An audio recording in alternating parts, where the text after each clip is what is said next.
Bienvenue à la technique de ce journal Abdoulaye Diop. D'abord, cet éboulement d'un site d'orpaillage à Massa Massa, situé dans la commune de Bembou, département de Saraya. Le bilan provisoire fait état d'un mort. Il y a eu aussi des rescapés qui ont pris la fuite. Il s'agit d'un site d'orpaillage clandestin abandonné à cause des opérations menées par la gendarmerie de Kédougou pour démanteler tous les sites irréguliers. Les détails avec Ibrahima Diabahaté. Des rescapés qui seraient en fuite, c'est le bilan d'un éboulement survenu hier mardi à Massa Massa, localité située dans la commune de Bembou, dans le département de Saraya. C'est un jeune burkinabé âgé de 25 ans que les éléments de la brigade de gendarmerie de Saraya ont retrouvé au fond d'un trou suite à un affaissement d'une partie du site d'orpaillage abandonné de Massa Massa hier. Ce jeune burkinabé qui squattait le site abandonné ne savait pas qu'il avait rendez-vous avec la mort. C'est aux environs de 19 h que les populations de la dite localité ont saisi la gendarmerie de Saraya pour leur annoncer l'éboulement du site. Arrivé sur les lieux, le MDL chef Camara et ses éléments n'ont pu que constater les dégâts.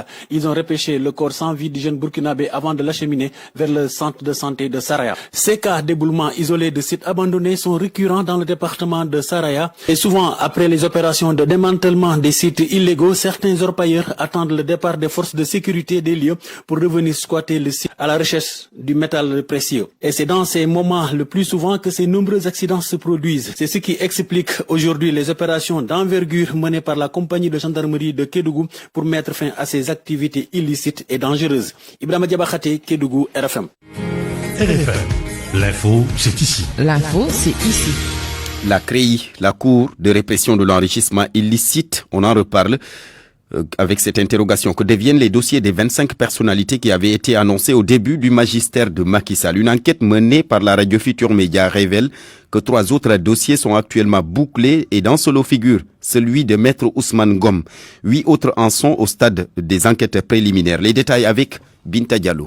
Depuis 2016, la CREI ne travaille plus. Non pas parce que les magistrats n'ont pas matière à statuer, loin de là. Mais la tutelle, selon nos informations dignes de foi, a donné l'ordre à la Cour de répression de l'enrichissement illicite de tout arrêter. Sur les 25 personnalités épinglées pour enrichissement illicite présumé, seuls 3 dossiers, faut-il le rappeler, ont été vidés. Celui de Karim Wade, jugé et condamné à 6 ans de prison ferme, celui de Aïda Diong, 18 mois de détention préventive pour ensuite bénéficier d'un non-lieu. Et enfin, l'affaire Taïbou Ndiaye, ancien directeur général du cadastre, envoyé en prison, condamné à 5 ans ferme et élargi au bout de 6 mois d'incarcération. Que deviennent alors les autres dossiers? C'est ce que nous avons tenté de savoir. Notre enquête nous révèle que 8 dossiers, entre autres celui de l'ancien garde du corps du président Abdoulaye Wade, Lamine Faye, l'ancien ministre des Affaires étrangères Madické Niang, l'ancien ministre de l'économie et des finances Abdoulaye Diop, sont toujours à l'étape des enquêtes préliminaires, et celui de l'ancien ministre de l'Habitat Oumar Sarr, celui de Samuel Sarr et de Farba Senghor, entre autres. La DIC et la brigade de recherche chargée des interrogatoires ont tout interrompu sur ordre des supérieurs selon des investigations. Mais avant, 3 autres affaires avaient été déjà bouclées et remis au procureur spécial. Parmi ces dossiers, il y a celui de Maître Ousmane Gom, ancien ministre de l'Intérieur du Sénégal. Mais sur ces 3 dossiers, le proc spécial n'a encore repris, selon toujours nos informations, aucune décision. Le magistrat Mamadou Diagne, maître des poursuites, seul habilité à décider d'un réquisitoire de non-lieu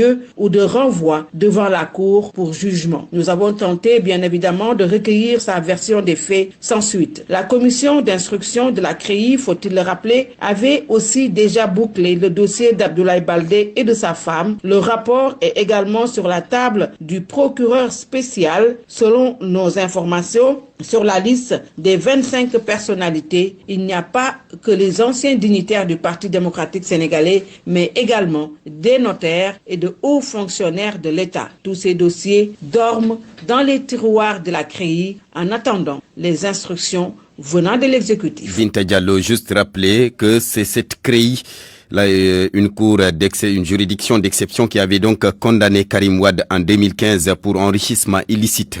La famille d'El Hadj Oumar Lamine Badji qui continue toujours de réclamer justice 14 ans, jour pour jour après son assassinat. L'ancien président du conseil régional de Ziguinchor a été tué le 30 décembre 2006 dans sa maison à Sindian par des hommes armés. Ses proches appellent toutefois à la réconciliation. Écoutons Seydou Badji, c'est lui le coordonnateur du comité d'organisation de l'anniversaire d'Eladji Oumar Lamine Badji. Il est au téléphone avec Eladji Ndiogoudienne. 14 ans durant, nous attendions toujours des réponses par rapport à l'assassinat d'Oumar Lamine Badji. Vous n'êtes pas sans savoir qu'en 2015, janvier 2015, un jugement a été rendu et que des coupables ont croupissent en prison. Mais nous rappelons au passage qu'il y a 3 qui sont en fuite, donc qui sont dans d'autres pays du monde. Ce que nous réclamons, nous l'avons toujours réclamé. Il est bien entendu que le jugement a été fait en 2015 et nous étions satisfaits de ce qui a été rendu. Mais ce qui reste maintenant, c'est dans un fond. Le fond, c'est quoi pour nous? C'est d'abord d'étudier un plan de travail qui va nous amener à la vérité. Et c'est ce que nous avons réclamé pour que la vérité soit d'ici 2020, 2021 à 2022. Et par-dessus tout, nous avons dit qu'il faut qu'il y ait réconciliation. Parce que dans cette affaire Oumar Lamine Badji, c'était trop.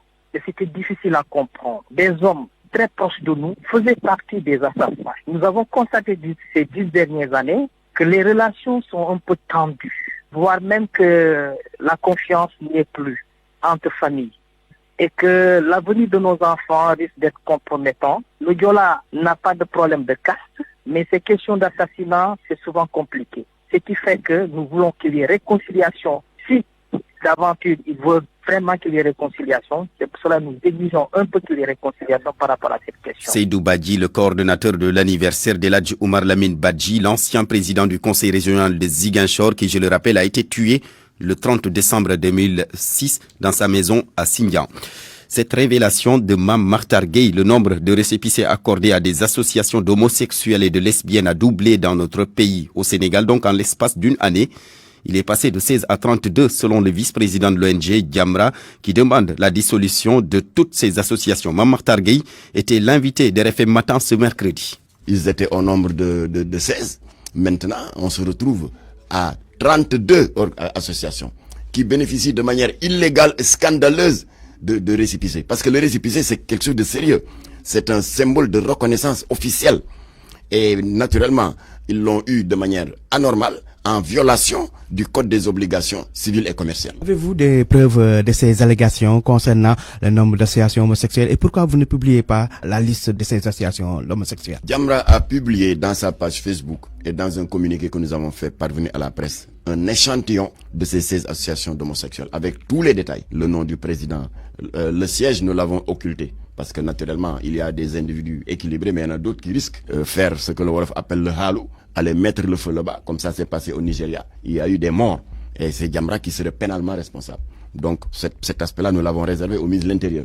Mais nous avons donné les numéros de récépissés, la date de délivrance, le nom de l'association, le nombre de membres godigènes et lesbiennes, parce que n'oublions pas qu'il y a sourire de femmes. Vous demandez à l'État de faire preuve de fermeté face au lobby homosexuel dans notre pays. Non seulement faire preuve de fermeté, à dissoudre et à déchirer ces récépissés. Au moment où je vous parle, l'État a accepté qu'il y a problème. Ce n'est pas hasard qu'ils aient mandaté Ahmed Fadel Khan, le directeur des libertés publiques, qui travaille au ministère de l'Intérieur, pour se prononcer publiquement sur l'audience que j'ai eue avec Ali Ngouille le 13 novembre 2019. Et il a dit que l'État a décidé d'ouvrir une enquête pour cerner les tenants et aboutissants de la délivrance de ces récépissés. RFM Midi. RFM Midi. Barthélémy Ngom. Le projet d'éducation sexuelle de l'UNESCO dans les écoles, la polémique enfle malgré la sortie du ministre de l'Éducation nationale.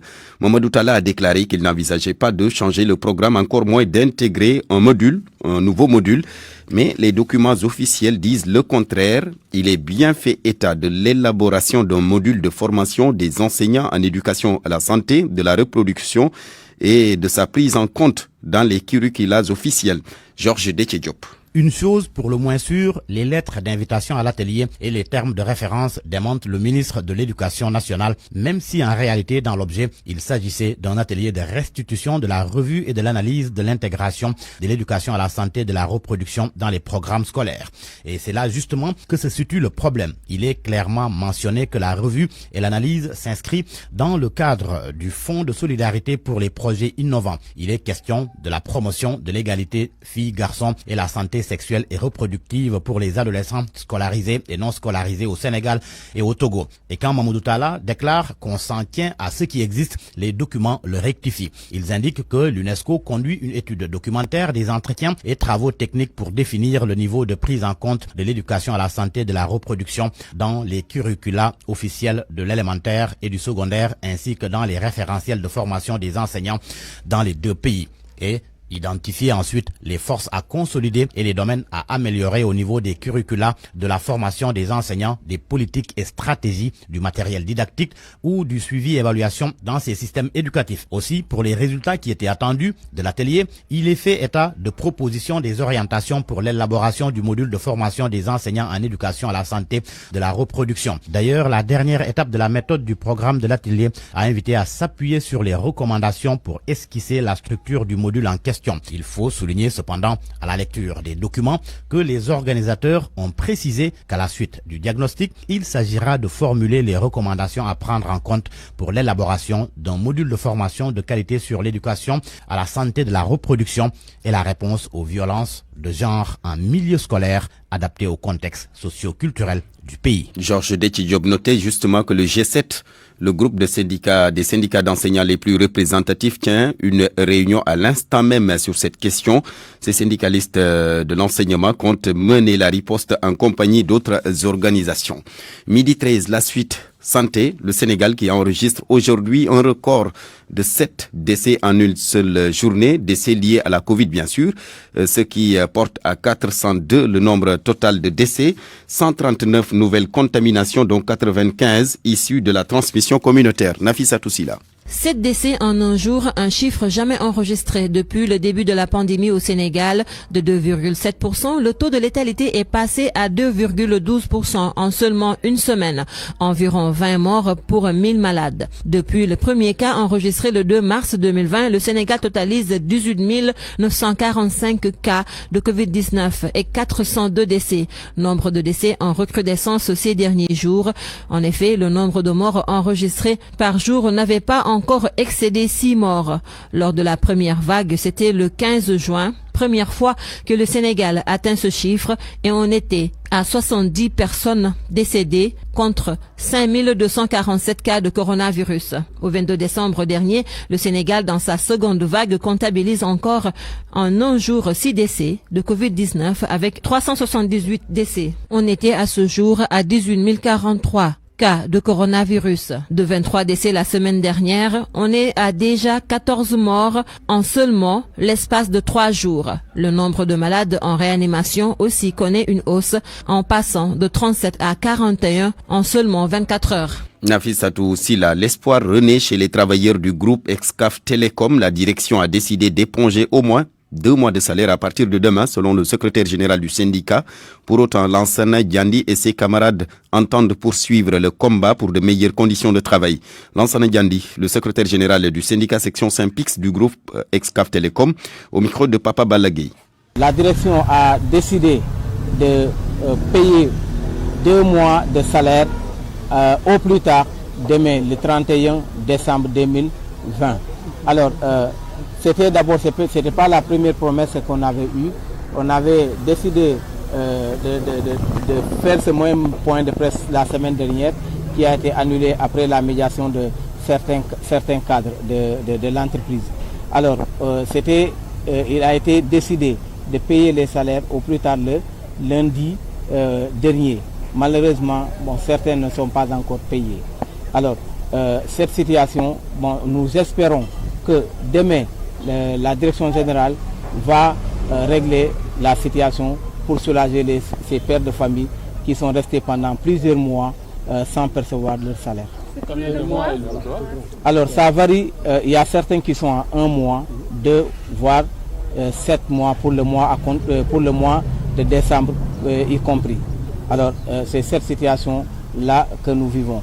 Au-delà de cette situation, il y a d'autres revendications qui tournent autour de l'application de la convention collective, également le paiement des cotisations sociales, le paiement également des droits de congé et également nous avons demandé à ce qu'on établisse des contrats à tous les travailleurs. Lansana Gandhi, le secrétaire général du syndicat section Saint-Pix du groupe Excaf Télécom. Je rappelle que le syndicat a tenu un point de presse ce matin devant les locaux de la boîte.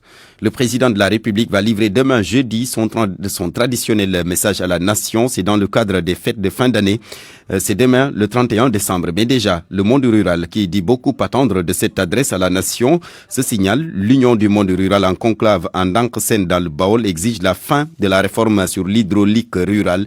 Une réforme qui, selon le bureau de l'association, a fini d'installer un climat de tension autour de la gestion des forages ruraux. Babacar Diouf. Le président de la République est très attendu sur la question le soir du 31 décembre 2020.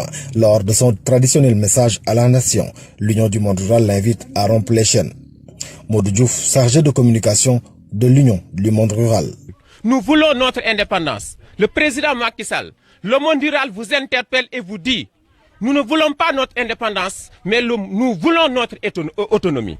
Le monde rural veut son autonomie et à travers votre proclamation, votre message à la nation, le monde rural veut cette proclamation qui véritablement accordera au monde rural, qui nous accordera notre autonomie. Une autonomie qui ne souffrira point de manque de ressources humaines pour sa pérennisation. 60 ans après les indépendances, 60 ans après l'implantation de l'école française dans la quasi-totalité des campagnes, si l'État veut nous faire croire que la substance sécrétée par cette école ne peut même pas gérer l'eau, alors l'État, faudrait-il le dire, il vaut mieux fermer les écoles et les universités. Cette union, qui fédère des citoyens de la région de Thiès et Diourbel, n'a qu'une ambition, lutter pour la défense des intérêts des populations des races campagnes. Diourbel, RFM, Babacar Diouf. RFM. L'actualité internationale. Bonjour, bienvenue Anna Rocha. Merci beaucoup Barthélémy Ngom, bonjour à tous. Retour d'abord Anna sur les affrontements mortels survenus en Guinée-Bissau. À Nioma, à 25 km de la capitale Bissau, le bilan est lourd, 6 morts et plusieurs blessés graves. À l'origine, un litige foncier entre habitants. La ville est actuellement sous haute surveillance, nous dit notre correspondant permanent en Guinée-Bissau, Noah Mankali. L'un des résidents proches de Nioma a déclaré à la RFM que la source du conflit serait liée au litige foncier entre les deux villages, celui de Lungum et de Soum, dans le secteur de Nioma, au nord de la Guinée-Bissau. Parmi les morts, certains sont de Lungum et d'autres de Soum, a indiqué la source, ajoutant que le nombre de blessés durant le conflit n'était pas toujours défini. Le bataillon des forces armées à Kouméré a été déployé pour renforcer la sécurité sur le site, car la situation était déjà quasi incontournable par la police de l'ordre public et de la garde nationale mobilisée pour arrêter la colère. Contacté par la RFM, une source militaire à Kouméré a confirmé l'envoi du renfort pour aider à maintenir l'ordre entre les deux villages. Lungum et Soum. La RFM a appris que le ministre de l'administration territoriale, Fernando Diaz, s'est rendu sur la place pour s'informer de la situation. Mais au niveau du ministère de l'Intérieur, la RFM a tenté sans succès d'avoir une réaction de l'entité en charge du maintien de la sécurité des citoyens. Plusieurs personnes des deux villages en confrontation se trouvent arrêtées en ce moment à la prison du 2e escadron de la police d'intervention rapide à Bissau. Bissau, RFM. En Guinée-Bissau, toujours, la police judiciaire a demandé au ministère public de convoquer le Premier ministre Nuno Gomes Nabiam, mais aussi le ministre de l'Intérieur Botché Kandé. Ils sont tous les deux soupçonnés d'être impliqués dans l'exploitation illégale de la forêt, particulièrement la coupure de bois. Le dialogue politique national, Anna, se termine en coup de poisson en Côte d'Ivoire. Effectivement, les grands partis de l'opposition réunis au sein d'une coalition n'ont pas signé le document de synthèse à la fin des travaux. Il s'agit du FPI et du PDCI. Leurs représentants ont expliqué le pourquoi à Gobia Yabi, que nous retrouvons à Abidjan. Le dialogue politique national n'a pas abouti à la signature du document de synthèse. Les principaux partis de l'opposition ont demandé le temps de relire les conclusions. Le professeur Niamke Kofi, secrétaire exécutif par intérim du PDCI RDA, donne quelques raisons. Nous avons seulement pris connaissance du rapport et ne pouvons pas immédiatement apposer notre signature sans un examen préalable et un examen approfondi qui nous permet de l'adoption.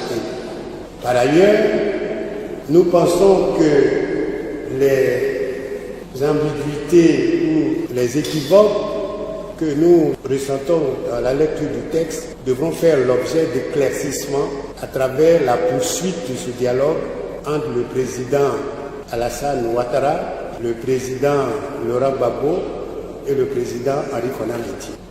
Nous ne disons pas par là qu'il y a eu accord ou désaccord. Même son de cloche chez Armand Ouénien de la coalition EDS, démembrement du Front populaire ivoirien FPI. Nous n'avons apposé une signature sur aucun document.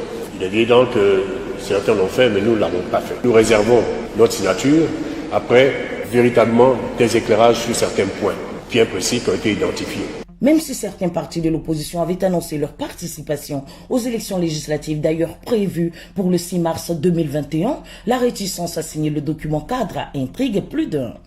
Goubiaï Abidjan, RFM. Anna Rocha, on termine par la pandémie de Covid-19. La nouvelle souche est entrée au Canada, c'est ça? Oui, 6 cas ont été recensés ces derniers jours. Le Québec, qui a déjà vacciné 22 000 personnes, a durci les mesures pour le retour des vacanciers. Et puis en Chine, le laboratoire Sinopharm a annoncé aujourd'hui que son vaccin contre le Covid-19 était efficace à 79%, un taux inférieur à celui ou ceux indiqués par ses concurrents américains Pfizer et Moderna. Information RFI Barthélémy. Merci beaucoup Anna Rocha.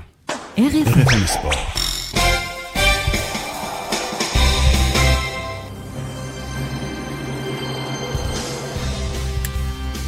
Le sport, bonjour cher. Bonjour à vous Barthélémy Gom, bonjour à tous. On démarre avec le foot, le lancement de la saison de foot avec la reprise du championnat ce week-end.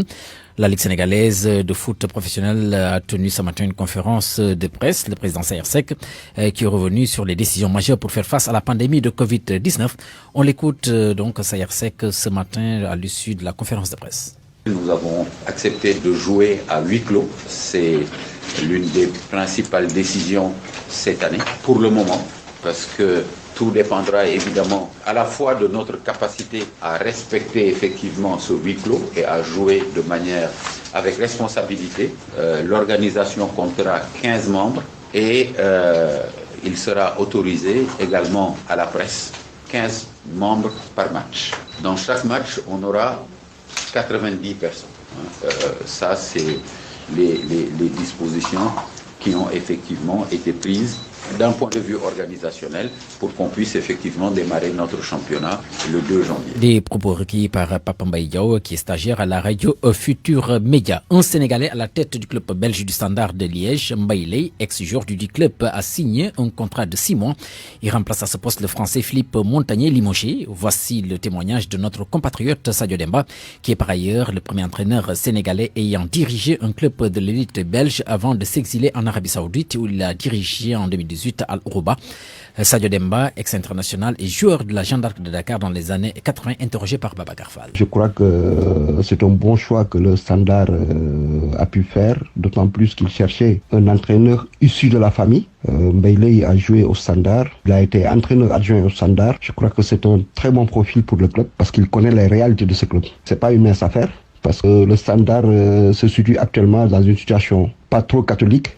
C'est à lui de relever le défi et j'ai vraiment confiance en lui qu'il le fera. Parce que non seulement il a été joueur au Standard, il a été un adjoint, mais il a joué aussi sous la direction du directeur général du Standard, qui fut coach du Standard, Michel Prodhomme. Donc je crois qu'il a tous le soutien du club pour relever le défi. Nous lui souhaitons vraiment beaucoup de chance. Sadio Demba serait en contact avec des clubs africains. La bataille à distance pour la place de leader entre Atlético Madrid et le Real de Madrid se poursuit ce soir, en tête du classement avec un goal average plus favorable. Les Colchoneros accueillent à 18h15 Getafe à 20h30. C'est au tour de son dauphin et voisin, le Real Madrid, d'effectuer un déplacement chez Elche. Autre rencontre à 18h15. Il faudra suivre le match devant opposé Celta Vigo à Huesca à 16h. Granada-Valence. Et puis en Angleterre, il faudra préciser que Liverpool joue aujourd'hui contre la formation de Newcastle. Match prévu à partir de 20h30.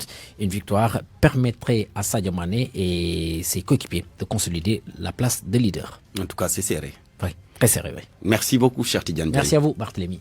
RFM, la presse du jour. Le travail et l'esprit d'équipe, voilà ce qui compte chez Beko. Être à l'écoute de vos préoccupations et vous offrir des solutions intelligentes, novatrices, qui vous simplifient la vie, voilà la clé du succès de Beko qui a persuadé 447 millions de foyers à nous faire confiance. Beko, numéro 1 de l'électroménager en Europe, partenaire de votre quotidien. Jusqu'au 31 janvier 2021, toute la gamme Beko est en fait chez Electronic Corp avec des remises exceptionnelles. Electronic Corp, partenaire des grandes marques. Electronic Corp et la gamme Beko, numéro 1 de l'électroménager en Europe, vous offre votre revue de presse. La presse de ce mercredi, lue et commentée par Georges Déthié-Diop. Le chef de l'État raisonne ceux qui ne respectent pas les mesures barrières et ceux qui doutent de l'existence du coronavirus.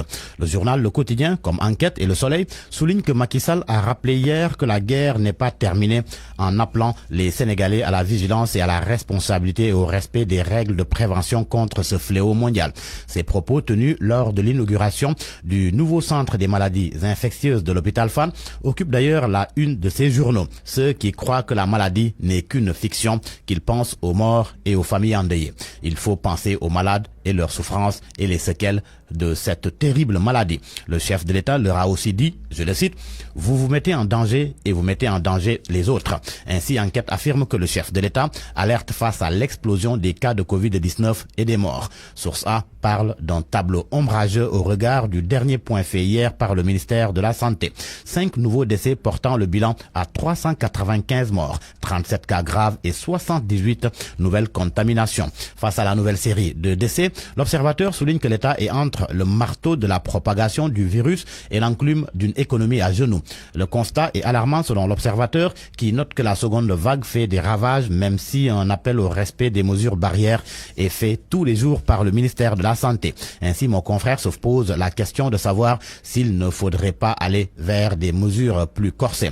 Le coronavirus et l'économie, malgré la crise, la douane a réalisé d'excellents résultats. Le Témoin informe qu'elle a réalisé la prouesse de franchir la barre des 1000 milliards de recettes alors que l'objectif était fixé à 717 milliards de francs CFA à recouvrer. Un record, voire un exploit historique dans l'histoire des douanes, précise le Témoin. Pendant ce temps, l'AS et Vox Populi se font l'écho de la sortie du ministre de l'Éducation nationale suite à la polémique sur l'introduction probable de la question homosexuelle dans l'éducation sexuelle à l'école. Selon Mamadou Talla, ce n'est envisageable ni aujourd'hui ni demain. Pour lui, nous avons nos réalités religieuses, culturelles, on s'en tient à ce qui existe. Ainsi, l'AS s'exclame Mamadou Talla clôt le débat. Pour Vox Populi, pas de module SVT pro-homo à l'école. En tous les cas, Sud Quotidien indique que les syndicalistes de l'enseignement sont vent debout contre l'UNESCO. Abdou Fati du CELS Authentique déclare dans Sud qu'il est temps que le Sénégal reprenne son indépendance dans le cadre de l'éducation. Pour Dambo du QSEMS Authentique, le Sénégal doit adopter une position radicale si nos dirigeants sont là pour nous. L'affaire Petrotim Libération révèle que le doyen des juges a enterré le dossier. Le journal nous apprend que le magistrat instructeur a pris hier 29 décembre une ordonnance de non-lieu dans l'affaire Petrotim où une information judiciaire avait été ouverte contre X pour association de malfaiteurs, détournement de deniers publics, escroquerie sur des deniers publics, corruption, concussion, fraude fiscale et blanchiment de capitaux. Aliou Sall est donc mis hors de cause. À vos kiosques et bonne lecture.